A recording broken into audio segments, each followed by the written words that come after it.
The first one is just Trump. So let's just go to the Trump section. He says he prefers Joe Biden to Donald Trump. Now, I want to hear people's thoughts on this because I have my own opinion. So a lot of people are saying that Putin is playing 4D chess and all of that. I tend to like push myself away from believing any politician is playing 4D chess. One thing that a lot of people don't understand is that Putin is largely a liberal, in the classical sense. Putin is liberal in a lot of ways for Russia, conservative for us in terms of social issues. But he's still not that conservative. He's actually been criticized by the more conservative factions here for his stance on abortion, which he says the women have a right to choose within a certain limit. So when he talks about Joe Biden being better for the country, for Russia, he is really just logically saying it like it is. Why would Joe Biden be better? Well, because under Joe Biden, the United States and the West have exposed themselves. Yeah, he's more predictable. He's going to go along the lines of the status quo. So for Russia, now they know how that works. With Donald Trump, there could be a lot of different methods of play.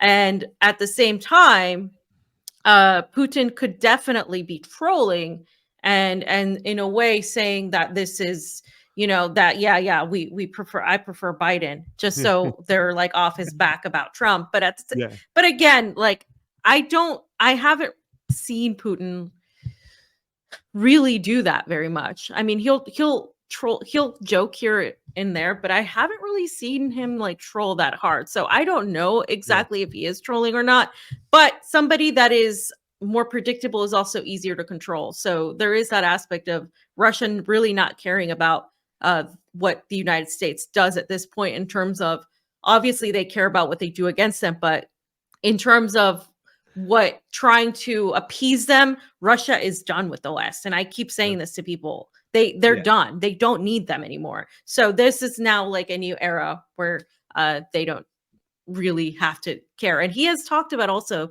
Putin's talked about how American presidents change, but their foreign policy doesn't change. So I think he also understands that as well. I was just going to say, Fam, and I didn't want to interrupt, and I was raising my hand like a good student, right? And I can imagine some teachers like, well, did you let me finish my thought yet before you asked the question? But I was so excited because I wanted to do my Bernie Sanders impression because I think Putin says, what does it even matter? He explained completely when it comes to foreign policy that it doesn't make a difference what president is in the White House. The foreign policy apparatus, the decisions are made by the deep state, the intelligence community, the military-industrial complex, the CIA. They're going to make the final decision. So what difference does it make if it's Biden, Trump, or anybody in that matter? So I just wanted to point that out because I think that's the sticking point here. It doesn't matter who's in that White House. Go ahead. Yeah, let's go ahead and play it and see what we hear out of it, Jamie. Ну, тогда вопрос, который был 4 года назад, и сейчас, получается, снова становится актуальным. Для нас кто лучше, Байден или Трамп? Here's a question that was asked 4 years ago and is now becoming relevant again. Who is better for us, Trump or Biden? He said Biden. He's a more experienced and predictable person and a politician of the old school, but we will work with any U.S. leader entrusted by the American people. So, and for the next one, I'm not going to read all of that because people can read. Yeah, but some people are syndicating our show and they're putting it on the radio. That's why they do it. There's a couple people who do that. Who's putting it on the radio? I didn't know the show was being. When I went to, I can't remember, a couple places around the country, like, oh, we put your show on the radio. They've been doing that for a while. I don't even realize that they do that, fam. It's kind of awesome that they do that, like on these WBI channels or whatever. So that's why I always say read it, because just in case people are listening, or you could just recap it after, before you give your analysis and say, well, this is what was said and this is the answer. So that's the only reason why I say read it. But go ahead. Well, yeah, I mean, essentially, he said that. I mean, I don't know what you think about his answer. I think a lot of people were surprised that he said that. I think a lot of people expected him to say, of course, Donald Trump, under Donald Trump, blah, blah, blah. But the reality is, under Donald Trump, he had similar aggressive policies towards Russia. He just didn't start a war with Russia. But also, Russia didn't go in to the Donbass during Donald Trump's presidency. None of these things happened under Donald Trump. They happened to happen under Joe Biden's presidency. but the escalations were already there. The United States was already, and with Europe and NATO, set up on violating the Minsk Accords, which Putin has said that this is exactly why what they went in, the violation of the Minsk Accords and the people of Donbass really needing them. So again, I think the fact that it was Joe Biden's presidency was just a timing effect. And of course, Joe Biden had all of the Obama people coming in that were more rabidly anti-Russian. And so they were going to act then. The Victoria Newlands, the Jeffrey Pyatt's, all of those people that had been there during the 2014 Maidan coup. So it just all came together that way. I just don't think the foreign policy is going to change no matter who is president. And people need to understand that. Let me say this much. I think it will change a little bit, right? Like this is where we differ a little bit. And funny, because you made a comment the other day that, well, you know, Donald Trump might have said this and that, but he's a Zionist that would take us to war with Israel anyways, against Gaza, whatnot. I do believe that what's happening in Gaza today would still happen under Donald Trump. He is that bought off and sold by Israel. He is Israel's cuck. You can't be America first if you're going to be Israel first. However, we did not go to war with Russia as far as what happened. I do believe that if Donald Trump was the president now, that we wouldn't have had this situation in Russia and Ukraine. I do believe that, right? Yeah. Well, I could be wrong, because I do believe that Donald Trump has given us little glimpses of situations of where he is still kind of governing for the people who don't follow him. He doesn't give us everything, but Iran, for instance, I thought that the deep state and the military-industrial complex and those in Washington thought they can get Trump into a war with Iran, but he didn't take the bait. I believe he didn't take the bait because he was doing that not for the people that support him, but for the people who don't support him. Like, that was the one little biscuit right there. I believe he was like, you know, he can go into war with Iran, and his supporters are going to support him no matter what. They even said, I can kill somebody on Fifth Avenue, fam, and they're still going to support me. But just like when he got into office and he was like, we got to heal the country, we can't go after Hillary Clinton, she was a good person. Meanwhile, he was saying lock her up. I do believe there are moments in time where Donald Trump will do a few things very small to represent the people that don't support him. And maybe I'm wrong there, but I don't believe that there would have been this all-out war with Kiev and Russia if Donald Trump were the president. And I could be wrong there, but I believe there's a small difference. That's the small difference between Biden and Trump.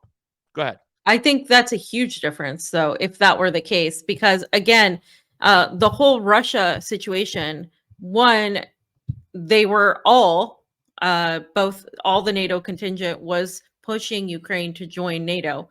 And that was a threat to Russia's national security. And the entirety of NATO and the United States had already violated the Minsk Accords. So Russia was going to go in no matter what. Now, you at that point with those violations. And so if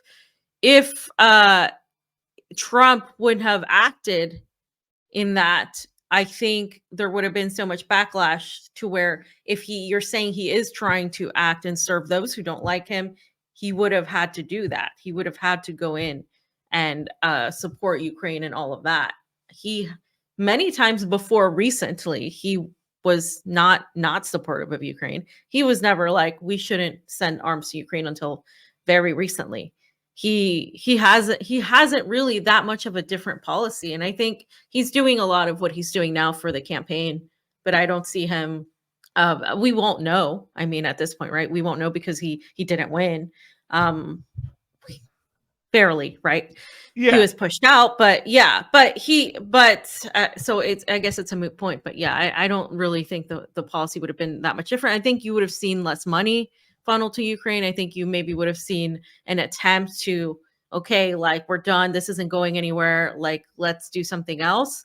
But I think you still would have seen that money instead go to perhaps ramping up the Middle East more, ramping up things against China, ramping up things against Iran.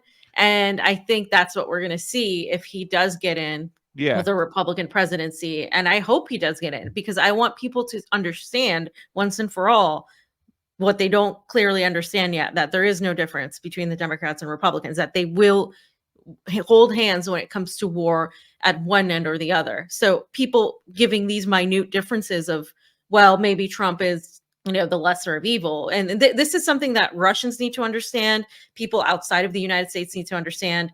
They are all part of the same thing. And Trump has poised himself as an outsider, but he wasn't an outsider. He didn't drain the swamp. He didn't pardon Julian Assange.